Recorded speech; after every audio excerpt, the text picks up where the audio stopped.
बिस्मिल्लाहिर्रहमानिर्रहीम। अस्सलाम वालेकुम। अब हम बुक 2 का चैप्टर नंबर 1 स्टार्ट करते हैं, जिसका नाम है फंक्शंस एंड लिमिट्स। अब गौर करें, इसमें 2 पार्ट्स हैं जो हमने इस चैप्टर में स्टडी करने हैं। एक हम फंक्शन से रिलेटेड पढ़ेंगे, फंक्शन क्या होता है, इसकी डिफरेंट टाइप्स, इसको हम डिटेल में पढ़ेंगे। इसके बाद सेकंड इसका पोर्शन होगा इस चैप्टर का लिमिट्स। तो लिमिट्स पे हम देखेंगे फिर लिमिट्स क्या होती हैं और लिमिट्स के कुछ थ्योरम्स होंगे, उनको भी हम स्टडी करेंगे। तो ये हमने इस चैप्टर में पढ़ना है। अब सबसे पहले हम जो इसका पार्ट फंक्शंस का था उसको स्टडी करते हैं। इंट्रोडक्शन है, functions are used to explain the relationship between variable quantities. Variable quantities means ऐसी क्वांटिटीज कि जिनकी वैल्यू जो है वो चेंज होती है। तो फंक्शंस जो है वो क्या करते हैं, वो बेसिकली वेरिएबल क्वांटिटीज के दरमियान रिलेशनशिप को शो करते हैं। इसके बाद आता है कंसेप्ट ऑफ फंक्शन, यानी फंक्शन का कंसेप्ट सबसे पहले किसने दिया वो हम देखते हैं। The term function was recognised by a German mathematician Leibniz to describe the dependence of one quantity on another quantity. सबसे पहले जो फंक्शन की जो टर्म है, ये एक जर्मन मैथमेटिशियन था लाइबनिज, उसने ये इंट्रोड्यूस की थी फंक्शन की टर्म। और इसका पर्पस क्या था कि इससे हम एक क्वांटिटी जो दूसरी क्वांटिटी पर डिपेंड करती है उसको डिस्क्राइब कर सकें। ये उसका बेसिक पर्पस था फंक्शन का। जैसा कि हम इसकी एक मिसाल ले लेते हैं, ये फंक्शन किस तरह से एक फंक्शन दूसरे पर डिपेंड करता है। ये जो एक क्वांटिटी दूसरी क्वांटिटी पर डिपेंड करती है, तो ये किस तरह से है वो हम देख लेते हैं। एक एग्जांपल है, the area A of a square depends on one of its sides x by the formula. अब गौर करें, इसने ये बात की है स्क्वायर की, तो स्क्वायर ऐसा जिसकी 4 साइड्स बराबर हों। लेट सपोज एक साइड x है तो चारों साइड इसकी x होंगी। अब ये बता रहा है कि जो एरिया है किसी भी स्क्वायर का वो बराबर किसके होता है, उसको हम इस तरह से लिखते हैं, एरिया इज इक्वल टू एक इसकी लेंथ और एक इसकी विड्थ। तो जब 2 दफा लेंथ मल्टीप्लाई होगी तो वो हो जाता है x स्क्वायर। तो ये फॉर्मूला है एरिया का इन टर्म्स ऑफ साइड्स। अब गौर करें, हम इसको किस तरह से लिखते हैं। So we say that area A is a function of x। गौर करें, फॉर्मूला था a is equal to x square, और हम इसको किस तरह से लिखते हैं कि area A is a function of x, यानी जो एरिया की वैल्यू है वो x पर डिपेंड करती है। तो हमने पहले भी बात की, फंक्शन जो है वो एक क्वांटिटी जो डिपेंड करती है दूसरी क्वांटिटी पर, उसको डिस्क्राइब करता है। तो वो हमने देख लिया, इस तरह से डिस्क्राइब करता है। अब अगर हम फंक्शन की सिंपल सी डेफिनेशन देखें, फंक्शन की डेफिनेशन क्या होगी। A function is a rule or correspondence relating two sets in such a way that each element in the first set corresponds to one and only one element in the second set. यानी मिसाल के तौर पे function जो है वो क्या है, इस तरह से हमारे पास एक सेट है और इस तरह से हमारे पास दूसरा सेट है। इसको हम ए कह लेते हैं और इसको बी कह लेते हैं। मिसाल के तौर पे इसके जो एलिमेंट्स थे वो 1 2 3 हैं और इसके एलिमेंट्स हैं ए बी सी। फंक्शन की डेफिनेशन ये कहती है कि अगर ये 1 जो है ये करस्पॉन्ड करे ए के साथ, ये 2 जो है वो करे बी के साथ, और 3 करस्पॉन्ड करे सी के साथ। अगर ऐसा हो, गौर करें ये 1 to 1 है, यानी एक एलिमेंट इसका और एक ही एलिमेंट इसका, तो 1 to 1 कोरेस्पॉन्डेंस आ गई इसमें। अगर इस तरह का केस हो तो ये होता है फंक्शन। फर्दर क्या आता है, एक नोट आता है, if a variable y depends on a variable x in such a way that each value of x determines exactly one value of y, then we say that y is a function of x। अगर इस तरह से हो, y is a function of x, यानी y की value x पर depend करती है और x की जितनी वैल्यूज होंगी y की उतनी वैल्यूज निकलेंगी। स्विस मैथमेटिशियन था एक यूलर, इसने सबसे पहले ये जो हमने लिखा y is a function of x, ये मेथड इस मैथमेटिशियन ने इंट्रोड्यूस करवाया। और इसको हम किस तरह से रीड करते हैं, y is equal to f of x. ये जो y is equal to f of x हमने लिखा, इसमें x क्या है, y क्या है और f क्या है। एफ तो इसमें सिंपली फंक्शन होता है कोई भी, और जो एक्स है ये इंडिपेंडेंट वेरिएबल है ऑफ एफ, और वाई क्या है, ये डिपेंडेंट वेरिएबल है ऑफ एफ। तो वाई, एक्स और एफ हमने देख लिया, ये एफ फंक्शन है, एक्स इंडिपेंडेंट वेरिएबल है और वाई डिपेंडेंट, यानी वाई की वैल्यू एक्स पर डिपेंड करती है, एक्स की हम जो वैल्यू रखेंगे उसके अकॉर्डिंगली वाई की वैल्यू आ जाएगी। इसके बाद नेक्स्ट टॉपिक आता है ग्राफ्स ऑफ अलजेब्रिक फंक्शंस, यानी अगर हमारे पास अलजेब्रिक फंक्शंस हों और उनके हम ग्राफ ड्रॉ करें तो उनकी शेप्स कुछ इस तरह से होंगी। अब हमने इसमें चेक क्या करना है कि कौन सा ग्राफ फंक्शन है और कौन सा ग्राफ फंक्शन नहीं है, तो वो हम किस तरह से चेक करते हैं वो हम देख लेते हैं। ये 4 ग्राफ हैं और इनमें ये एक्स एक्सिस है, ये वाई एक्सिस है, और ये ग्राफ है किसी भी अलजेब्रिक फंक्शन का। अब हमने चेक करना है ये फंक्शन है या नहीं, तो उसके लिए हम एक परपेंडिकुलर लाइन अगर किसी पॉइंट पे ड्रॉ करें, लेट सपोज हमने यहां ड्रॉ कर ली, ये परपेंडिकुलर लाइन जो थी ये उस ग्राफ को सिर्फ एक पॉइंट पर कट करती है, तो जब एक पॉइंट पर कट करे ऐसा ग्राफ फंक्शन होगा, और अगर ये एक से ज्यादा पॉइंट पर कट करती तो ये फंक्शन नहीं होना था। इसी तरह हम दूसरा ग्राफ कंसीडर कर लेते हैं, ये ग्राफ है। अब अगर हम इसके ऊपर इस तरह से एक लाइन ड्रॉ करें, लेट सपोज ये लाइन है और ये लाइन भी इस ग्राफ को एक पॉइंट पर कट कर रही है, इसका मतलब है ये भी एक फंक्शन है। थर्ड फिगर हम देख लेते हैं, इस ग्राफ में क्या है, ये सर्कल है। अगर हम एक स्ट्रेट लाइन इस तरह से ड्रॉ करें, वो हम कहीं भी ड्रॉ कर सकते हैं, इधर भी कर सकते हैं और इधर भी, हमने यहां पर ड्रॉ की। अब गौर करें, ये इस ग्राफ को एक तो यहां पर कट कर रही है और दूसरा इस पॉइंट पर भी कट कर रही है, तो ये एक से ज्यादा पॉइंट हो गए। अगर एक से ज्यादा पॉइंट हो तो ये फंक्शन नहीं है। इसी तरह चौथी फिगर, उसमें क्या है, अगर हम मिसाल के तौर पे इसकी लाइन यहां ड्रॉ कर लें, अब गौर करें ये लाइन भी इस ग्राफ को 1 2 3 पॉइंट्स पर कट कर रही है, इसका मतलब है कि ये भी क्या है, फंक्शन नहीं है। तो ग्राफ को फंक्शन चेक करने के लिए क्या करेंगे, एक परपेंडिकुलर लाइन हम ड्रॉ करेंगे, अगर एक पॉइंट पर कट करेगी तो वो फंक्शन होगा, अगर एक से ज्यादा पर कट करेगी तो फंक्शन नहीं होगा। अब नेक्स्ट इंपॉर्टेंट टॉपिक है टाइप्स ऑफ फंक्शंस। सबसे पहला जो इसमें टाइप आती है वो है अलजेब्रिक फंक्शंस, और अलजेब्रिक फंक्शंस की भी आगे कुछ टाइप्स हैं, उनको हम इसमें स्टडी करते हैं। तो अलजेब्रिक फंक्शंस की डेफिनेशन है, algebraic functions are those functions which are defined by algebraic expressions, यानी जब भी कोई फंक्शन अलजेब्रिक एक्सप्रेशन से डिफाइन करेंगे तो वो फंक्शन अलजेब्रिक फंक्शन कहलाएगा। और इसके आगे से फर्दर टाइप्स हैं वो हम देख लेते हैं। सबसे पहले अलजेब्रिक फंक्शन में आता है पोलिनोमियल फंक्शन, और पोलिनोमियल फंक्शन की डेफिनेशन है a function p of the form p of x is equal to an xn plus an minus 1 xn minus 1 plus so on plus a2 x square plus a1x plus a0। अब गौर करें, a की base में जो number लिखा हुआ है वही x की पावर है, तो ये n, ये भी n, इसी तरह ये n माइनस 1, ये n माइनस 1, और लास्ट में ये 1 1 और ये 0 है, तो x की पावर 0 भी थी लेकिन उसका मतलब 1 होता है, इसलिए हमने वो लिखा नहीं। For all x where the coefficient an minus 1 a2 a1 a0 are real numbers and exponents are non negative integers is called polynomial function. यानी उसने कहा कि ये जो an माइनस 1 ये सारे रियल नंबर्स हैं इस एक्सप्रेशन में, और ये जो n है यानी ये जो पावर है ये सारी पावर नॉन नेगेटिव है, यानी इसकी वैल्यू पॉजिटिव होगी, तो इसको हम कहते हैं पोलिनोमियल। मिसाल के तौर पे अगर हमारे पास पोलिनोमियल की हम एक एग्जांपल कंसीडर कर लें, तो p ऑफ x हम इसको इससे डिनोट करते हैं, let suppose 2x4 plus 3x cube plus 5x square plus x, तो ये क्या है, एक पोलिनोमियल, यानी यहां पर रियल नंबर है और इसकी कुछ पावर आ जाती है, तो ये पोलिनोमियल के लिए एक्सप्रेशन है। इसकी सेकंड टाइप आती है linear function. If the degree of a polynomial function is 1 then it is called a linear function.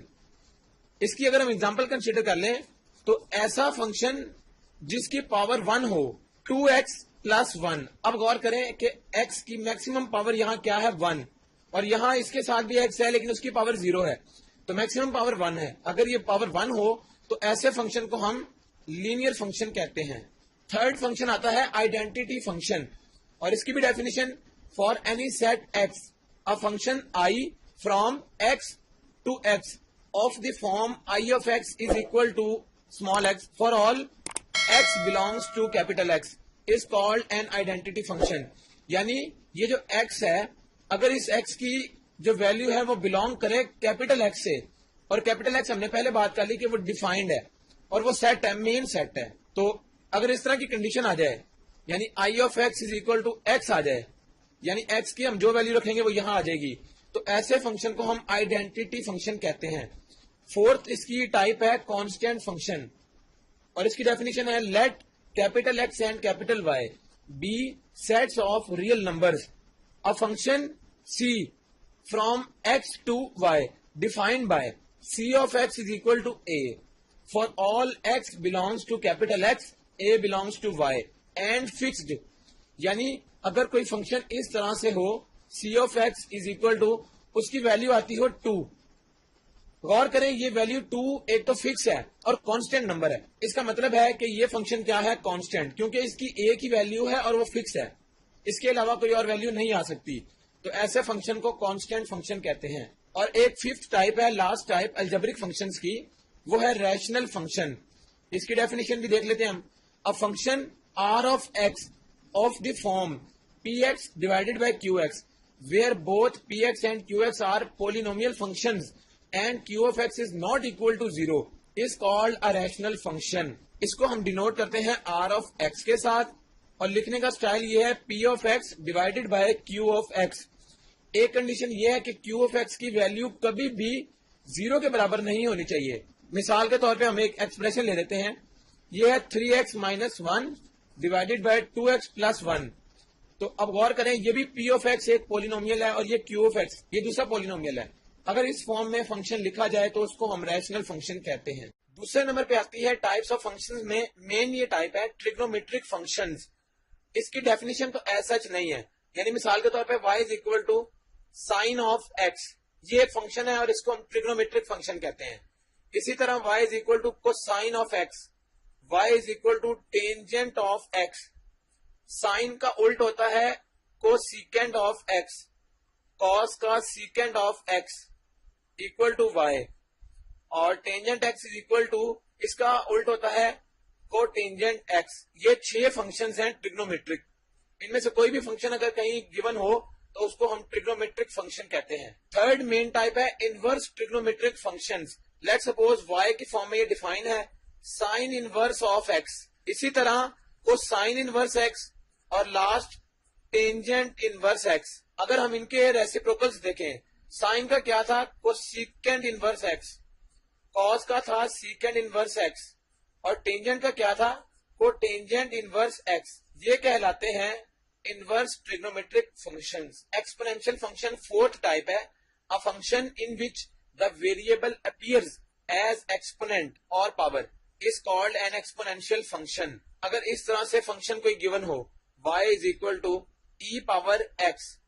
अब गौर करें कि जो वेरिएबल था वो पावर की फॉर्म में आ गया, तो ऐसे फंक्शन को हम क्या कहेंगे, ये एक्सपोनेंशियल फंक्शन है। एक और एग्जांपल कंसीडर कर लेते हैं, y is equal to 2 power x, तो ये भी क्या है, एक एक्सपोनेंशियल फंक्शन। फिफ्थ टाइप है logarithmic functions. If x is equal to a power y then y is equal to log a x, where a is greater than 0, a is not equal to 1 is called logarithmic function of x। यानी अगर कोई इस तरह से expression लिखा हो x is equal to a power y, तो उसको हम log फॉर्म में किस तरह से लिख सकते हैं, ये जो a की पावर y है वो आ जाएगी इस साइड पर, y is equal to, आगे आ जाएगा log, और ये जो y के नीचे था ये a आ जाएगा log के साथ, और x आ जाएगा इस साइड पर। और इसमें दो कंडीशंस हैं कि a की वैल्यू ग्रेटर देन होनी चाहिए 0 के, और 1 के बराबर कभी नहीं होनी चाहिए, यानी 1 से ग्रेटर होनी चाहिए इसकी वैल्यू। अब इसमें दो केसेस हैं। केस नंबर 1 क्या है, if a is equal to 10, अगर इस एक्सप्रेशन में a की वैल्यू 10 आ जाए, then we have log 10x, और इसको हम log ऑफ x भी लिख सकते हैं। ये log 10 को हम सिंपल lg और ये x as it is, which is known as common logarithm of x। यानी अगर a की वैल्यू इस एक्सप्रेशन में 10 आ जाए तो इसको हम कॉमन लॉगरिथम कहेंगे। दूसरा केस है if a is equal to e, then we have log ex, और इसको हम नेचुरल log ऑफ x लिख सकते हैं, which is known as natural logarithm. तो दो केसेस आ गए, अगर a की वैल्यू 10 होगी तो ये कॉमन लॉगरिथम होगा, अगर a की वैल्यू e होगी तो नेचुरल लॉगरिथम होगा। सिक्स्थ टाइप है हाइपरबोलिक फंक्शन। अगर इस तरह से फंक्शन आ जाए y is equal to sine hyperbolic x या y is equal to cosine hyperbolic x या y is equal to tangent hyperbolic x, तो ये फंक्शन क्या कहलाते हैं? Hyperbolic function. अब हमारे पास साइन हाइपरबोलिक x की वैल्यू b होती है और वो बराबर होती है e power x minus e power minus x divided by 2। तो ये इसका फॉर्मूला भी है। इसी तरह कोसाइन के लिए क्या है? e power x plus e power minus x divided by 2। गौर करें, साइन के केस में यहां माइनस है और कोसाइन के केस में यहां प्लस है, बाकी फॉर्मूला सेम है। टेंजेंट हमें पता है कि साइन ओवर कॉस के बराबर है, तो अगर हम sign hyperbolic x divided by cos hyperbolic x करें तो इससे फाइनल आंसर इस तरह से आएगा, e power x minus e power minus x divided by e power x plus e power minus x, यानी साइन वाला एक्सप्रेशन ऊपर आ जाएगा और कॉस वाला नीचे, तो ये 2 दोनों का कैंसिल हो जाएगा और रिमेनिंग एक्सप्रेशन ये रह जाएगा। तो ये कुछ फॉर्मूलाज हैं हाइपरबोलिक फंक्शन के। इसके बाद 7th नंबर पे आता है इनवर्स हाइपरबोलिक फंक्शंस। अगर इस तरह से आ जाए y is equal to sine hyperbolic inverse x, y is equal to cosine hyperbolic inverse x, y is equal to tangent hyperbolic inverse x। गौर करें कि ये इनवर्स जो है ये हाइपरबोलिक के ऊपर है, ये x के ऊपर नहीं है। अगर ऐसे फंक्शन होंगे तो उनको हम इनवर्स हाइपरबोलिक फंक्शंस कहेंगे। इसी तरह अगर हम इनके रेसिप्रोकल देखें तो साइन का क्या था? कोसेकेंड हाइपरबोलिक x, इसमें कॉस में भी सीकेंड हाइपरबोलिक x और टेंजेंट में क्या था? Cotangent hyperbolic x। और इस केस में क्या होगा?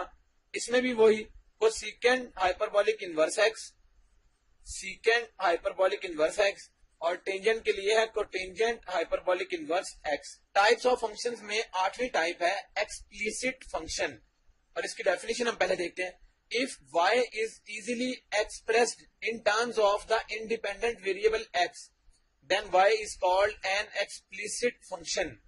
यानी अगर कभी इस तरह से फंक्शन आ जाए जिसमें y easily express हो in terms of x, गौर करें हमने y को in terms of x easily define कर लिया, यानी अगर हम सिंपली x की वैल्यू रखते हैं तो ये y की वैल्यू आ जाएगी, तो ऐसा फंक्शन एक्सप्लिसिट फंक्शन कहलाता है। जो इसकी 9th टाइप है वो कहती है इम्प्लिसिट फंक्शन क्या होता है? If x and y are so mixed up and y can not be expressed in terms of the independent variable x, then y is called an implicit function of x। इसमें क्या होगा? अगर इस तरह से आ जाए y square plus x y plus x equal to 2, अब गौर करें इसमें y इजिली एक्सप्रेस नहीं है इन टर्म्स ऑफ x, ये दोनों मिक्सअप हुए हैं, तो इसको अलग अलग करना भी मुश्किल है, इसलिए ऐसा फंक्शन इम्प्लिसिट फंक्शन कहलाता है। इसके बाद 10th है इवन फंक्शंस और उसकी definition, a function f is said to be an even function if f of minus x is equal to f of x for every number x in the domain of f।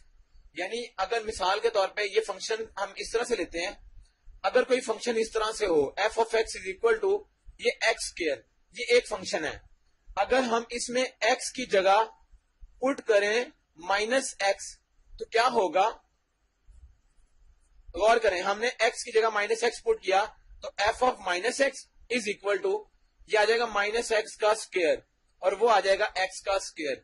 तो गौर करें हमने function में x की जगह minus x रखा, अगर वापस वही फंक्शन आ जाए तो ऐसा फंक्शन इवन फंक्शन कहलाता है, यानी माइनस के साइन से कोई फर्क नहीं पड़ता ऐसे फंक्शन में। 11th डेफिनेशन है ऑड फंक्शन की, a function f is said to be an odd function if f of minus x is equal to minus f of x for every number x in the domain of f। Odd function ये कहता है कि अगर इस तरह से function आ जाए f of x is equal to x cube, जिसमें हम x की जगह अगर माइनस x पुट करें तो क्या होगा? ये आ जाएगा f of minus x is equal to minus x का क्यूब और वो आ जाएगा माइनस x क्यूब। गौर करें फंक्शन में x की जगह माइनस x रखा तो माइनस बाहर आ जाएगा और वो फंक्शन वापस आ गया जो हमारे पास ओरिजिनल फंक्शन था। अगर ये केस हो तो इसको हम ऑड फंक्शन कहते हैं।